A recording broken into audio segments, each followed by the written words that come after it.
I'm gonna explain what I did as far as holding the collar. Again, please do not imitate this. This is a shit hit the fan situation. Would not have, get these kibbles up before he comes back in, just in case. Would not have chosen for the, the bag to fall like that, but hey, here we are. It did happen, and I had to work with what I had. I had nowhere to get out, because that was my only exit. It's the only other exit in the house, and the resource was here. Had nowhere to throw resources for him to get away from it. Very much in a corner, kind of screwed myself there.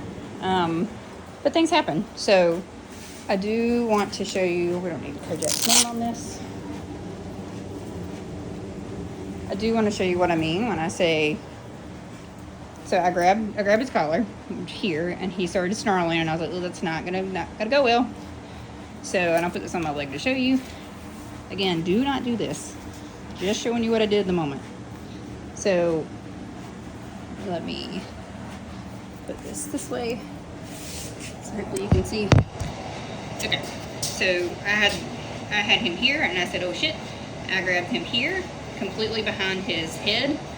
So grabbed up and tightened, and that's again not ideal, right? And literally just pushed him into a crate, so I didn't get bit. Is that ideal? Probably not. But in that situation, I really didn't want to get bit, and so here we are. So we'll try again in the morning, because I don't want to like do another repetition of that, because I just created a lot of conflict, unfortunately.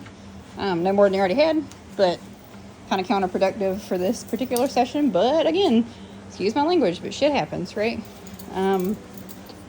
Didn't expect when I walked by, the air from me walking by to blow the bag over. So, because it was pretty high up, it was up here. But that's gonna have to adapt as a trainer, and as a foster when things happen, but try to do them in the safest way possible, and that was the only option I had at the moment, right? Or just leave the room and let him eat and consume the bag, which is not ideal either. I do, and you'll see me use this later, I do have a bite suit. Here's the top, and the pants are around here somewhere. I don't know where they're at, but do have pants. So at some point we're going to try to transition him off leash, so we can start prepping him a little more for his go home. But right now we are not there, obviously, because he definitely was resource guarding with, what was it? Okay, so resource was here. So 1, 2, 3, 4, 5, 6, 7, 8, 9, 10. Okay, so we were about 10 feet away, which is how far we were away from the bag.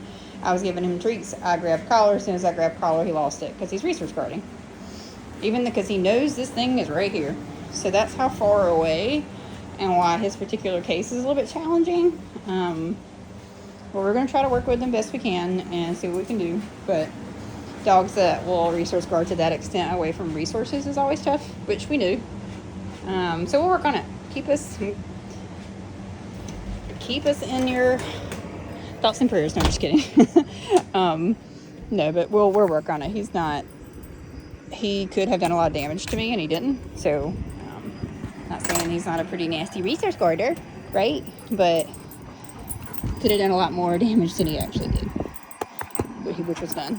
Like, I have no chomps.